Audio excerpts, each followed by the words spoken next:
Hello friends, എല്ലാവർക്കും മറ്റൊരു പുതിയ വീഡിയോയിലേക്ക് സ്വാഗതം. It's me Akhil Satheesh and welcome to Akhil Satheesh world. ഈ അവധി കാത്തിരിക്കുന്ന സ്കൂൾ കോളേജ് വിദ്യാർത്ഥികളെല്ലാം വളരെയധികം സന്തോഷത്തിലാണ്. കാരണം ഒരുപാട് ഇടത്തിൽ നിന്ന് അവർ ഈ 10 ദിവസത്തെ ലീവ് എന്നൊക്കെ പറഞ്ഞ വീഡിയോസ് കണ്ടിട്ട് മെസ്സേജ് അയക്കാറുണ്ട്.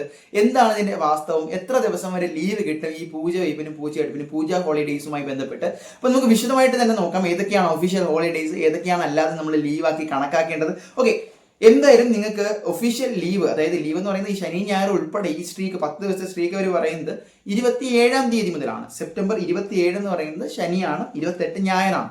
ഇനി ഒരു പക്ഷേ 26 നിങ്ങൾ ലീവ് എടുക്കുക, എന്തെങ്കിലും കാരണം കാണിച്ച് ലീവ് എടുക്കാൻ, ഒഫീഷ്യലി ഹോളിഡേ അല്ല, വർക്കിംഗ് ഡേ ആണ്. എന്നാൽ 26, 27, 28 ലീവ് ആകുന്നു. 29 സാധാരണ നമ്മൾ ഈ ബുക്കുകളൊക്കെ പൂജയ്ക്ക് അന്ന് തലേ ദിവസമാണ് വയ്ക്കുന്നത്. അപ്പോൾ 29 ഏതെങ്കിലും ഒരു പനിയോ കാൽവേദനയോ അങ്ങനെയൊക്കെ എടുക്കുകയാണെങ്കിൽ 29 ഹോളിഡേ, പക്ഷേ അത് വർക്കിംഗ് ഡേ ആണ് നിങ്ങൾ മനസ്സിലാക്കണം.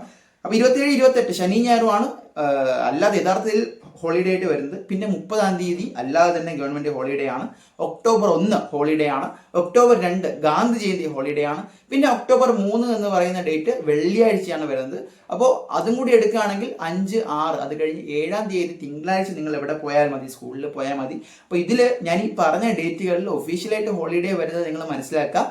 ഒക്ടോബർ 1, 2 സെപ്റ്റംബർ 30 മാത്രമാണ്. ബാക്കിയെല്ലാം ഈ ശനി ഞായറും പിന്നെ ഈ ഇടയ്ക്ക് വരുന്ന ഡേറ്റുകൾ മാത്രമാണ്. ഇതിനെല്ലാം കൂടി ചേർത്തിട്ടാണ് പല രീതികളും 10 ദിവസം എന്നൊക്കെ പറഞ്ഞ് ആഘോഷിക്കുന്നത്. ഇപ്പോൾ കൃത്യമായിട്ട് ഈ 2 ദിവസമാണ് പൂജ വയ്പ്പിനും പൂജയെടുപ്പിനും നിങ്ങൾക്ക് ലീവ് കിട്ടുന്നത്. അതിൻ്റെ കൂടെ ഗാന്ധി ജയന്തിയുടെ ലീവ് കൂടി വരുന്നുണ്ട് ഈ ഒരു സെപ്റ്റംബർ ഒക്ടോബർ മാസത്തിനിടയിൽ, അത് മനസ്സിലാക്കുക. അപ്പോൾ ഏറ്റവും പുതിയ വാർത്തകൾക്ക് ചാനൽ സബ്സ്ക്രൈബ് ചെയ്യുക, മറ്റുള്ളവർക്കൊന്ന് ഷെയർ ചെയ്യുക.